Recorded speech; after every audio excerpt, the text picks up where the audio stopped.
Hi, I'm Tal Kantor. I'm the director of the short animated film Letter to a Pig.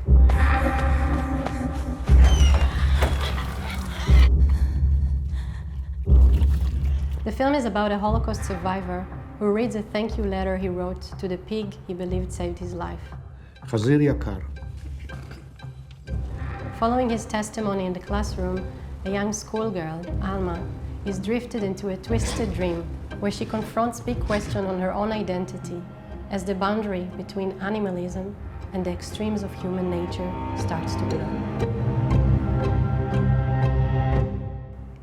The film is based on my personal experience as a young schoolgirl, a memorable encounter I had with a Holocaust survivor, and an unforgettable dream I had afterwards. The dream was so powerful that it stayed with me for so many years and eventually became an urge to create this film.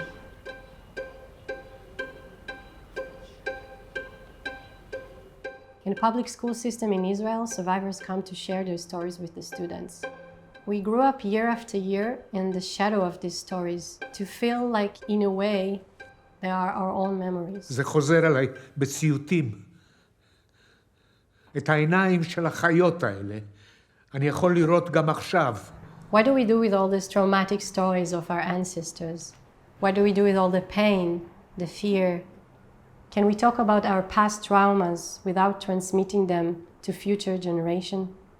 In this film, I wanted to turn the camera 180 degrees and observe those who listen to those stories quietly in class.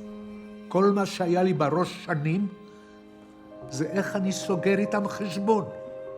Chaim brings duality to the class. On the one hand, he speaks on the impure pig as a savior, but on the other hand, he calls the Nazis animals. So he creates this kind of confusion: who is good, who is bad, who is an animal, and who is human. The pig is an animal that has different cultural meanings around the world. According to the Jewish faith, the pig considered an impure, inferior animal. So the pig in the film has different roles and it changes its form and function depending on how the different characters see it. It actually represents the biases and labels we automatically project on someone else, how we see the other.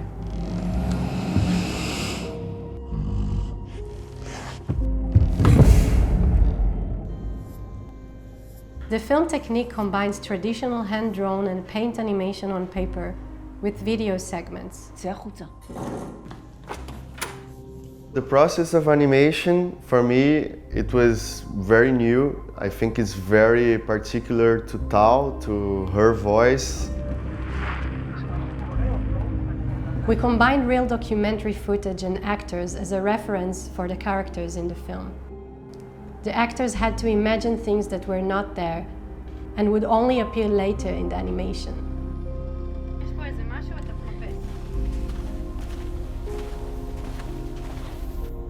We animated lines with some parts of video and directions for the stains. So we could blend everything together. Picking only like a few parts of the face or only the hands, it's so unique as a technique, and it's like pieces of memory that we get from a situation. This is why the characters in the film appear fragmented and incomplete. Bits and pieces that we remember that are all combined into one big space of the young generation subconscious. It's a complicated and long production process with many stages and layers.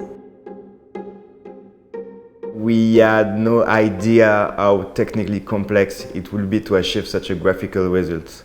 This is one of the most, or maybe the most complicated and multi-layered production pipeline we had at MIYU. There were around 40 people working on this short film. Tal from Israel, Teresa from Portugal, Anne from France, and me from Brazil. After several years of intense work, we finally do it, and Tal finally do it. And I remember seeing the finished film and saying to myself, wow, it was worth it. As the film was released, I was surprised to discover that people from all over the world connected to it from their own personal experience.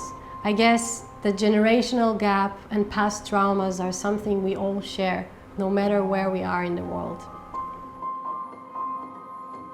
I wanted the film to offer a different perspective, to observe the way we treat our traumas and past stories, and hopefully change perspective and choose a different path.